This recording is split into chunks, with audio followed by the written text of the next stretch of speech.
All right. Well, welcome to Udicci.TV. I guess we should call this the afternoon edition. We're rolling out a new series today called, what is it, Roundtable Leadership? Leadership Roundtable. Leadership Roundtable. And see, the person to always correct me here is my right-hand man here, Peter Rios. So say hi to the world, Peter. How you doing? How's everybody doing today? So, yeah. Elvis, how are you? How are you doing? Yeah. So just don't leave the building yet. All right. So we're going to just kind of, this is our more or less our second test, or our first real test of an episode. We'll be ironing out some bugs over the next few weeks, and then we'll start getting some guests up here. So today we're actually going to take on some real topics about leadership, and we're calling it the triple A of leadership, and that is, what do we say, accountability, authenticity, and we can do action / a credible. I want to stick with a credible. I like a credibility. I think it's okay and it's important that we make up words every now and then when they actually fit their reasoning for it. Right. So let's see here. Let's start right out with accountability. And one of the things, I wasn't exactly sure where you wanted to go with accountability here, but I started with some very basic definitions.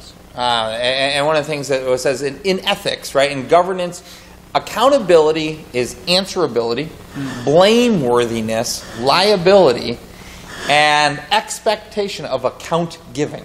And I think that's fun. When I think about that, like, how many people like to be blamed for anything? Right.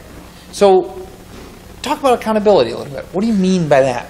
Well, actually, I think a great leader would actually take the blame for anything first, right? If in an organization, if something is going wrong, then you can blame everybody all you want, but if you're the go-to man or woman, then really everything falls on your shoulders and in your team's shoulders. So taking the blame, as you were saying, like, you know, I would say taking the weight, right? Because we don't want to say taking the blame, but having the weight of, you know, where your organization is going, how are you guys moving, what are you guys doing? So being accountable is basically being responsible. Being responsible not only to yourself, but to the people who work for you, your followers. And, you know, your follower leader, I call them follower leaders, because we are all followers and leaders. And in one context, I may be a leader, but in another context, I may be a follower.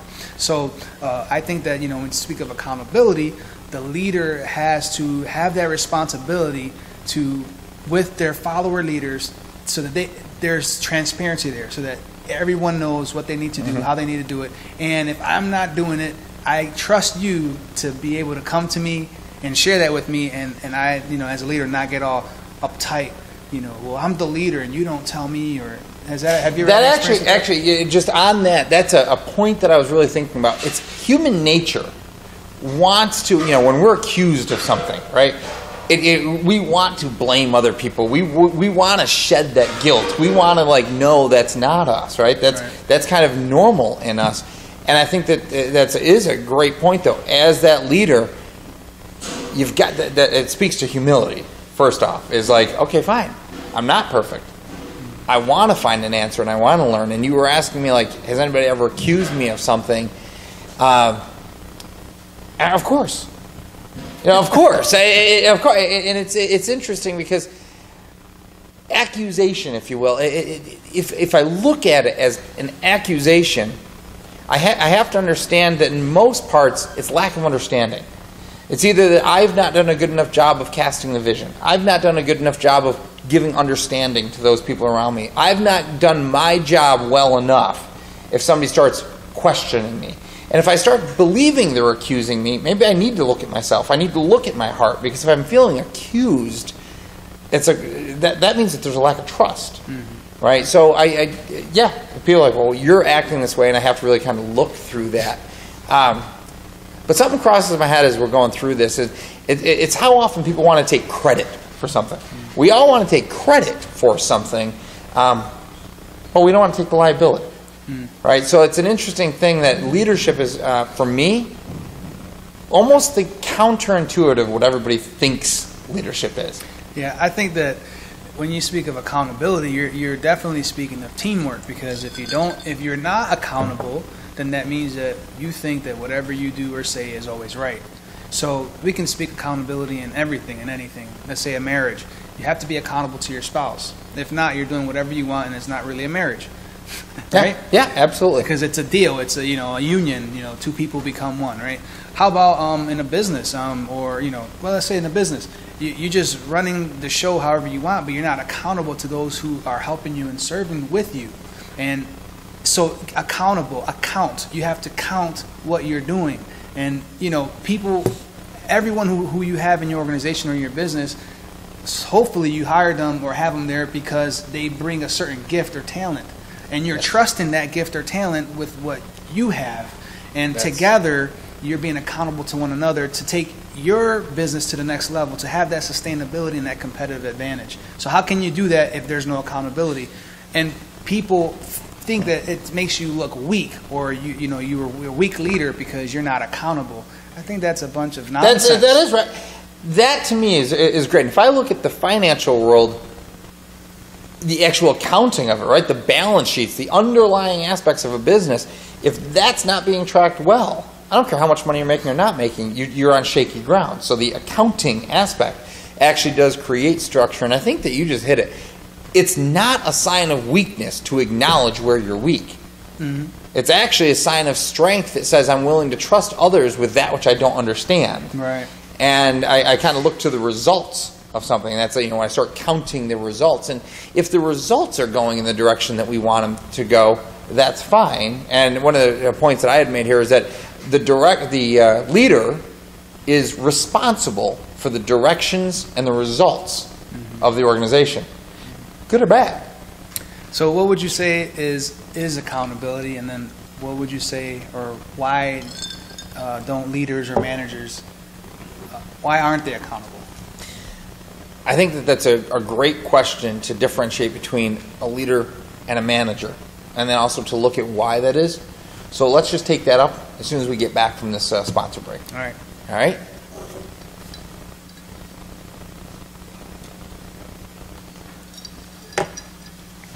All right. So then they'll give us, so right now the sponsor breaks are running, getting out a big deal right here. Eventually there'd actually be sound in those sponsor breaks. We'd hear them. And what'll happen is as we get down to the last one, Mike will give us a countdown so we can come right back in. Especially put it as a skill set, like any leader experience that might fail with a kind of results are not expected. How do we bring accountability? Okay. All right. So you had asked, and you had really asked two questions in my mind. What's kind of the difference between a leader and a manager? And how do we maybe measure the accountability? Is that a fair kind of trade-off in the question there? Maybe not, but we'll get to that. I think it's interesting because I think very often in America right now, our corporations, if I look at it specifically that way, and maybe even our households we've become managers, right? More than we have become leaders. And management is a necessary skill set. It's about, to me, taking a number of processes, a number of requirements that have to get accomplished and facilitating them to their proper results, if you will. I think a leader is more about creating a vision, maybe perhaps of what doesn't exist, maybe helping to take something to its better place, to continuous improvement in some way. And I think that there's a lot more risk involved. And recently I saw out on Pinterest, I saw a great infographic that showed the difference between the manager and the leader. And basically it was the manager leader who's sitting up in their chair and all their employees are out in front of them. It was the joke, like they were whipping the employees who were out in front of them.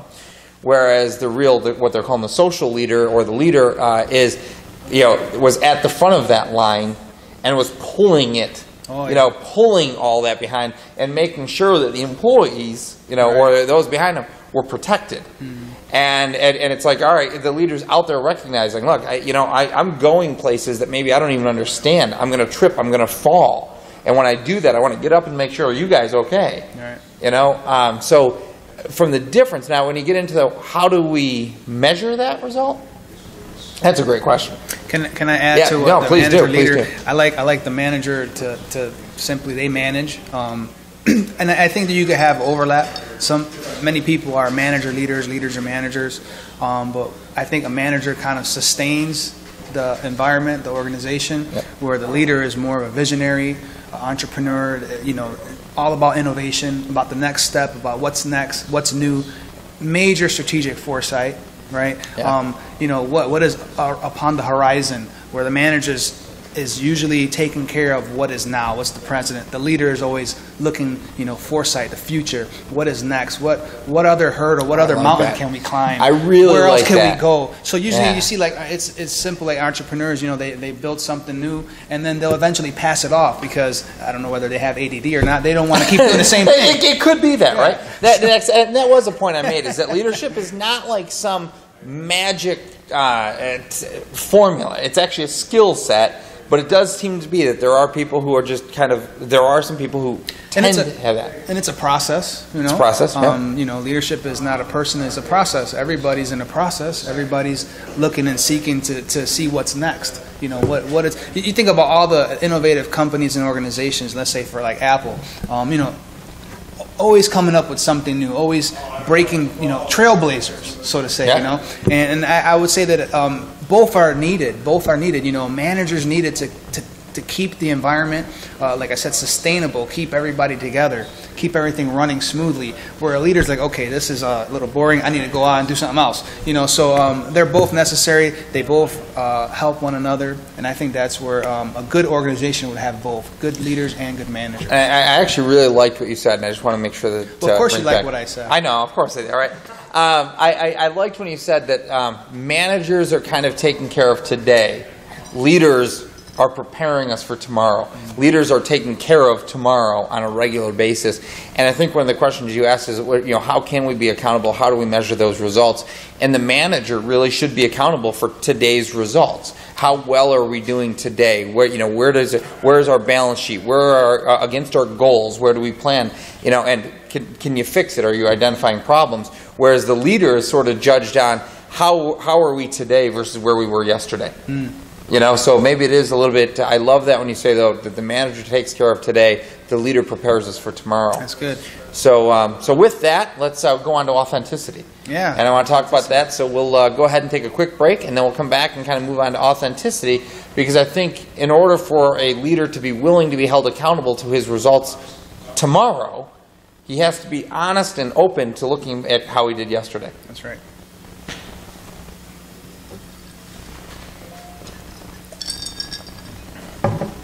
All right, how'd that work for you guys? That was good? All right. Now this one was really, I'm like, authenticity.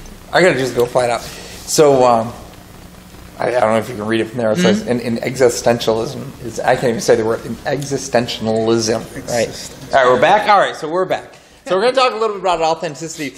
But I actually wanted to, yesterday when we were talking about this, I'm like, authenticity. I think we kind of generally get what it is. But I love this. It says, authenticity is the degree to which one is true to one's own personality, spirit, or character, despite external pressures. And I really started thinking about that. And authenticity, I didn't necessarily like that it was only true to oneself.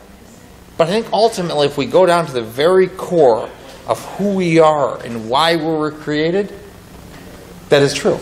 Yeah. It is very true to be authentic to the core. But I think in leadership and what we mean when we're talking about it, it's a little bit different. So when you think authenticity, what do you mean by that? I really just think that it's just being real, being transparent, being, as you said, humble, letting people see in you, letting people see who you are. You know, where do you come from, your culture, your thought process, your thought leadership. Why do you think the way you think? You know, how can you trust me, Chuck?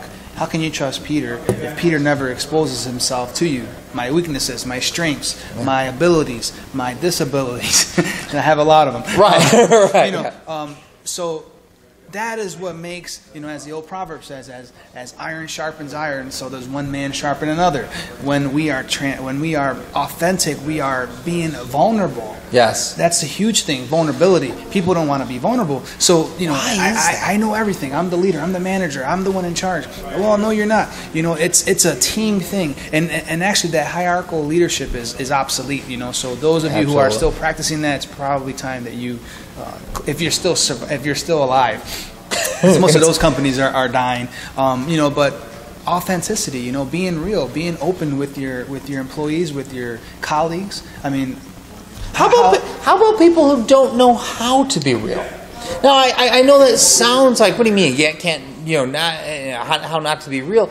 But I think it almost goes back to our accountability thing, where people, to your point, they don't want to be vulnerable. We don't want to be responsible. We don't want to feel the guilt of doing something wrong. It's really not natural for us to just open up to people, particularly in a business setting, right? Because we have learned over the years this hierarchy. Okay, well, there's the leader.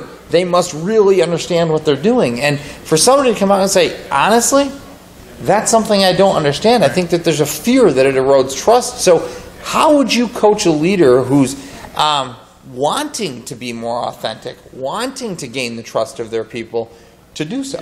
I would say just start doing it. Just start one person at a time, you know. Start building, it's all about relationships, so start building a relationship with those who are in your company, in your organization, maybe the closest person to you, maybe an assistant or someone, you know, within the organization who you really get along with. Start with them. Start opening yourself up and don't be afraid. And the thing is that as I open up to you a little more, you naturally will start opening up to me a little more. And it's one person rubbing shoulders with. It's, you know, business is a contact sport. I say it over and over. It's a contact sport. It's dealing with people, relationships, you know. And so we have to rub shoulders. I should know when you're having a crappy day. Yeah. And you should know, or you probably will know when I am having it, because I'm going to say it. And, you know, if it's not, you know, and you know what? Sooner or later, that day will become better because we didn't pretend that everything was all good. I got to tell you, that right there, the whole idea of becoming authentic by actually investing into the relationships around you and not expecting everybody to be perfect. Literally just this morning, that was a conversation I was having about, you know, we can all have bad days. We all, you know, there's 1,000 reasons that somebody can have a bad day. But if we allow that bad day to rule the actions of our day, then we've lost that day. But if we're in a relationship and we can reach out to one another and go, hey, I'm in a really bad place right now. Come on, get me right. Help get me right. That's that iron sharpens iron.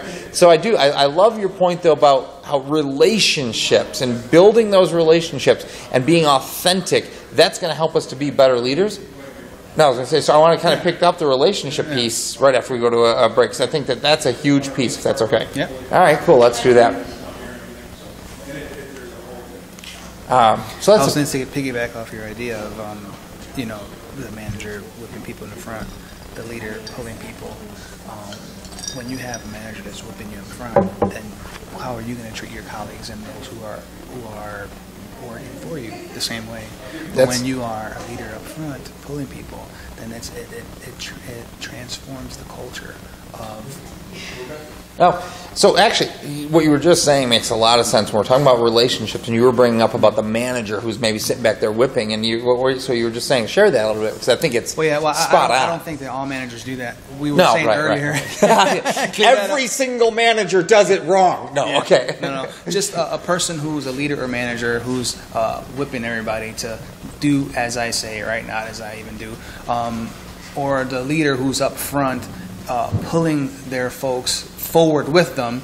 I would say that transforms the culture within the organization. So if I have a leader, or let's say I'm a leader of an organization, and I'm showing everybody how to do things, how to be, how to act, in terms of not telling them how to think, but how to express myself and how to be authentic, how to be real, that's going to transcend, that's going to transform every single employee. Everyone will be engaged. It's proven by research. Gallup in 2013 showed that employees were more engaged when they're when the leaders of the organization were more authentic, more, keeping it real with them, being transparent, letting them in, letting them get involved, you know, with, and maybe not even in decisions, but just showing them how things work in the organization. The whole culture changes. Why? Because those folks believe in the leader. They begin to believe in what the leader stands for. They begin to feel like they are part of something and not just somebody who's clocking in, punching in, and they are disengaged. So you want to engage employees, you want to engage follower leaders, be transparent with them, be open, be authentic, and be real. Okay, that says it all. No, actually, it's really interesting because exactly what you just explained is bringing trust to people by bringing them comfort. When somebody's real, when somebody's flat out like, you know what, I know where you stand. I can disagree, and I love when you say, don't tell them how to think. But I can disagree with how you think, but it doesn't matter. It doesn't change the way you respect me. You actually, we think differently, and yet we're willing to act in the same because we're working toward one vision on this thing together. And it really does. It starts to bring that unity that you're talking about. And yesterday I found a quote by Lance, is it Secretan? You probably, Lance Secretan? Secretan? How do you say it? He's like one of these leaders from, gurus and other. But anyways, I said authenticity is the alignment of the head, mouth, heart, and feet. Thinking, saying, and feeling, doing the same thing consistently. Yep. This builds trust, and followers love leaders that they can trust. That's right. And that is the whole thing, the authenticity part. If you hold yourself out there as this person who, I don't make mistakes. Well, we all know you make mistakes. You're a human. If you hold yourself out there and go, I'm a human. I can do this one thing really strong, and I can see how it is we can get from here to there, and I need your help. I need your help to get from here to there because you've got this set of skills that, quite frankly, I don't have. I don't like to talk in public, But will you deliver this message? Okay, I can do that. And I don't know how to do these books over here, but will you do that? Because I can do this and I can do it well, and I can see us how we can get there. And that loyalty and getting us all kind of in lockstep to one. And I think you nailed it, though. Really I think that the old school management and leadership style, it's that everyone has to think like me, everyone has to look like me, everyone has to walk and talk like me. I think that the difference between what Lance Secretan is saying and what the older generation would do is that he is saying that everybody is aligned. So you and I are aligned because we are in this show. We agreed on a specific time. We agreed that we would meet here and be here. Does not mean that we think the same, but we are thinking together. That's the difference between an old school manager leader saying you have to think like me, and a new one, the newer generation of leadership that's saying we don't have to think the same, we just think together. So your different thought and my different thought come together, and that makes thought leadership. And so we're like-minded. Yeah. And we're like-minded, and we can be one in heart. Though we're different, I can trust your heart. I can trust your reasoning. Why? Because I'm being authentic. Because you're being authentic. Yeah, I like that. Yeah. All right, so we're going to come back and we're going to talk about a credibility. We're going to have some fun with that. So we're going to take a quick break here, and we'll come right back with that. All right. I'm just going to kind of jump from there. Let's make it clear that. Yeah. Sounds fun. Yeah, no, exactly. Credited, credible. Yeah. We're leaders, so we're thinking the future. That's going to be a word. Credibility. We're ready? No, we're not ready.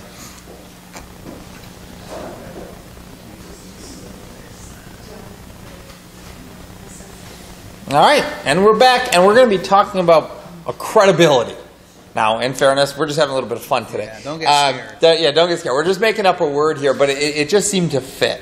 The idea of, I guess, being accredited, or how do when we say credible. Well, it comes, a lot of colleges and universities. Exactly. To be an official college or university, they have to be regionally accredited, meaning that they have passed several tests and several analysis and have proven themselves to be able to award certain degrees. So that means that the institution has passed certain obstacles and certain trials and tribulations to now be called. For instance, we are in Rochester, University of Rochester. They are accredited. Also, it comes, let's say, from the word credit. You have a history of soundness to you. You have a history that you pay. that you're solid. You're reputable. So we're taking that word accredited, accreditable. Am I saying it right? I don't know. We're making it up. So however you want to say it, we're good. Credibility, right? Because to be a leader, you should be credible. You should be a person that is trustworthy. Yes. And when you had mentioned this, I know that we were just kind of playing, and I know exactly, exactly what you said.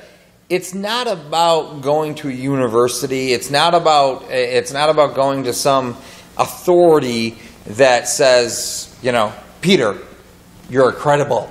No, it's not that. It's about, you said it, going through the trials, going through the experiences, going down the journey, and learning during all of that.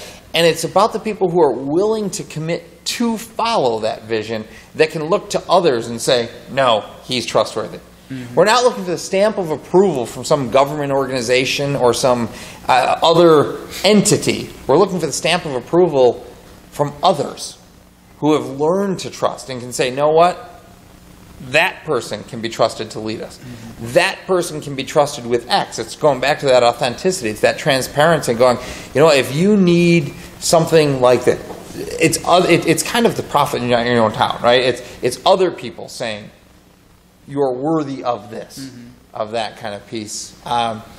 You're reputable. You have a reputation of that. What you say, you mean what you say, and what your actions actually speak louder than your words, because what you have done, your history shows and proves that your future is valid. It's accredited. I like that. Because people know that in your past, even if you've let them down, even if you've made a mistake, you have been accountable and you've been authentic enough to say, hey, I've messed up here, I've done this that was wrong, but I want to show you, and how can you help me? And that's what builds a powerful team. I want to come back and I want to talk about exactly that. What do we do when we make the mistakes? Because you just hit it. That's what builds the powerful team. Looking at your past, and did you just run your mouth and nothing ever happened? Or did you say you were going to do something and you gave it 110% and it failed? Right. That doesn't discredit you. No. What did you learn from it? Exactly. How far did you get? What did you? Exactly. Where did you fail? Tell me where you failed, and I will love you all the more because I trust you. Whatever, yeah. Because I'll know that you took the steps necessary to learn, and now you're beginning to apply those. So let's talk about that when we come back here from just a moment. So we'll go to the sponsor break, and we'll come right back. I don't even know where I put that, but that was, you just hit on it. That was, and I thought I'd put it in here, but I didn't. But it was that exactly thing. What happens? What happens when people just fail? And so often, there's that being convicted in public. What is it? The court of public opinion, right? Right. And there's like, well, that person really didn't accomplish or didn't do what they said they're going to. Nah. Maybe they just weren't right. Mm-hmm. Are we back? All right, so we're back. So let's go on that, though. Let's go. Yeah, so welcome back. We were talking about, as a leader, when you fail, what do you do? I want to tell you a quick story. There was a young man, a new, manager, mid-manager at a company, at an organization. This is very funny. And he made $1 million mistake. And so he definitely thought that his career at that organization was over. He goes to the CEO and he tells the CEO, I've made this huge mistake. It's going to cost us millions. Here's my resignation. And the CEO looks at him and he rips this resignation right in his face. He goes, what are you talking about? You're going to resign. He goes, well, I thought you'd want me fired. I mean, I made this huge mistake. He goes, it doesn't matter. He goes, that mistake cost us millions, so we need to see what you have learned from it and let's move forward. So he didn't fire him because of the mistake. Right. He actually kept him on because the mistake cost millions, and it was a lesson that needed to be learned, and everyone in the organization needed to learn it. And that's it. Like, we just made $1 million investment in your education. Exactly. And that is it. I think for me, this is it's something I use the term pride, but it's in our society, we're so quick nowadays, and social media has a lot to do with this. We're so quick to make a decision about it, or we create an opinion. We create an opinion, and it is fact. And we start judging people in the court of public opinion, and it's almost becoming more and more difficult to make those mistakes and maintain your credibility. Which I think starts to speak more and more to you saying, when you said earlier, we need to start bringing follower leaders, and we need to follow and we need to lead. We need to start finding people who understand mistakes are the most valuable thing we can make. Yeah. You know, How else can you learn? I mean, think back in your life. You've learned the best lessons when you have actually made either those mistakes or you've gone through the actual process.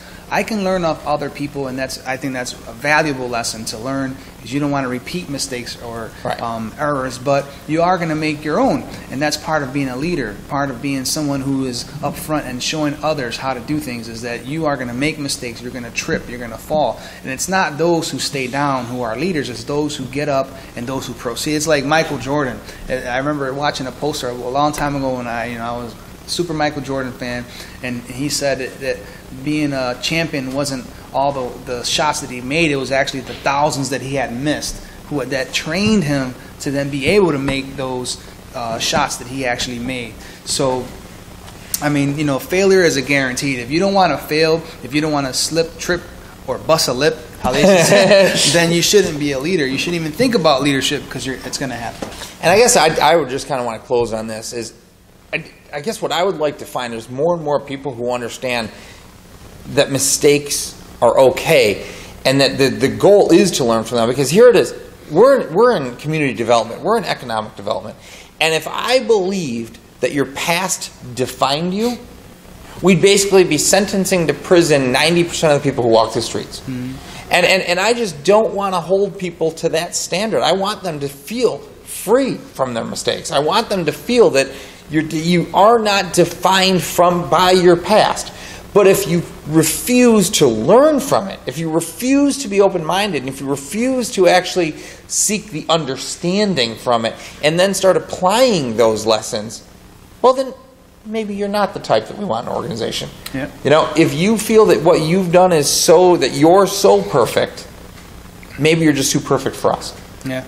All right, that kind of thing. How much do we have time for one more word? Absolutely. Yeah, we'll finish the last word by Peter Rios. Yeah. Well, the last word we'd like to share with you was action.